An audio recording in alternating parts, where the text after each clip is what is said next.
And why not financially support the most successful organizations that help the homeless? You know, why not funnel our money to those organizations that are actually helping the homeless return to stability so they're no longer homeless? You know, it seems like the kid says there, it seems like a no-brainer to me. So how do you go about determining which nonprofit organizations to financially support? Well, that's where HHF comes into play. As we mentioned earlier, there are 325 nonprofits that help the homeless in the Portland metro area, okay? So which of the 325 organizations are worthy of financially supporting?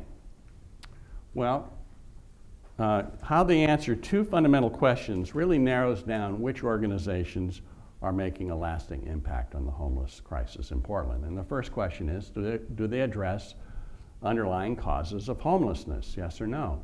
And if they do, then they have the potential of being able to actually affect change.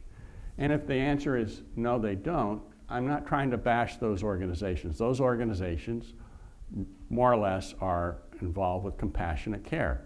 And we need to be compassionate towards the homeless. That's the reason why my wife and I have, why we do what we do on Tuesday nights with the Jesus Table. That's compassionate care. I am not bashing compassionate care. We need to be compassionate towards the homeless. But that's not going to solve the problem. Number two is, do they assist with both transitional housing, in other words, get them off the street, then work on their underlying causes of homelessness, and then provide permanent housing when they're stabilized, okay? So by answering those two questions, we have about 50 organizations that can say yes to that. And those are the organizations that HHF will be vetting over the next several years. And what we do is organizations that meet these two criteria are thoroughly vetted by reviewing their financial records, their current budget, and doing an on-site visit of their facilities. And I would tell you, anytime that you would like to go on an on-site visit with us to vet one of these organizations, I would encourage you to come. We do it all the time. You really get a flavor for what they do and how they do it, and you see the passion that they have. We have some awesome organizations in the Portland area, and just going to see what they do, it's inspirational, it really is. You'll be inspired by what you see. So, what we do next is we create an objective vetting summary that answers 5 critically important questions. And those questions are, do you know the number of people you attempted to house last year? Okay? It means going through that process of getting them off the street, stabilizing them, and then once stabilized, finding them permanent housing.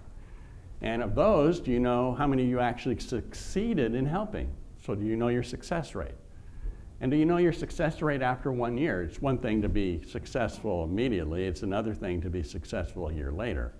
And if you're successful a year later, there's a higher probability that you'll be successful 2 and 5 and 10 years later.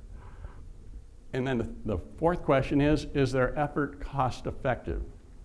By that I mean, is the cost per person helped, reasonable? And then finally, do they focus on the chronically or the recently homeless? Our preference is for the chronically homeless. Those are the ones you see on the street, more or less, are the chronically homeless. So with those 5 questions, we put together a vetting summary. And here's an example of one vetting summary. This is Do Good Multnomah. Do Good Multnomah is an outstanding, an awesome organization.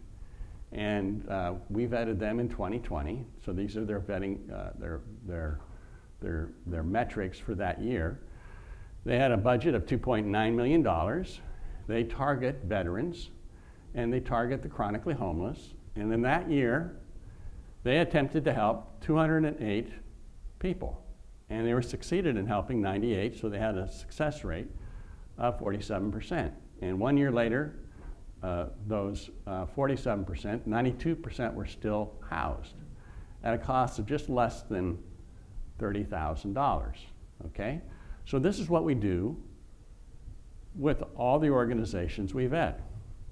So what I want you to do now is to pull out this page that's in that packet. These are the 12 organizations that we have vetted over the past 3 years. And instead of the numbers going down the page, they go across the page, but they're the exact same numbers as you're seeing there.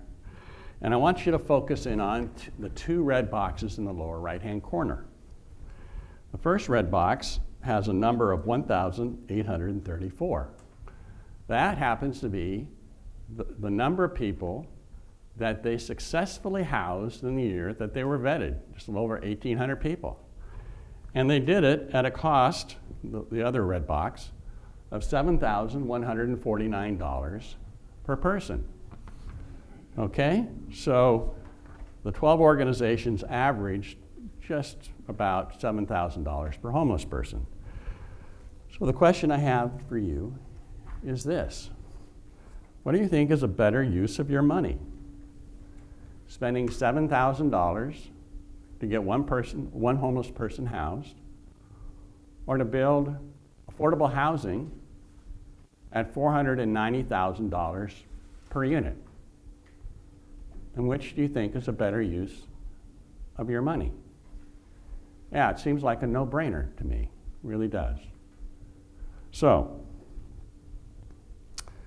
if you're here today representing a foundation, you are no doubt already generously supporting organizations that help the homeless. I get that. But I have this idea. What do you think about this idea? What if we collaborate? What if we all financially support it? And everybody in this room could do this. What if we all financially supported the same organizations that have proven track records of actually succeeding in getting people off the street? You know? If we all financially supported the same organizations, I believe we could make a significant impact on the homeless crisis in Portland. I really do. We at HHF believe, working together, that we can do more to help the homeless than working separately. What do you think? You know? Yeah. If you agree, let's talk.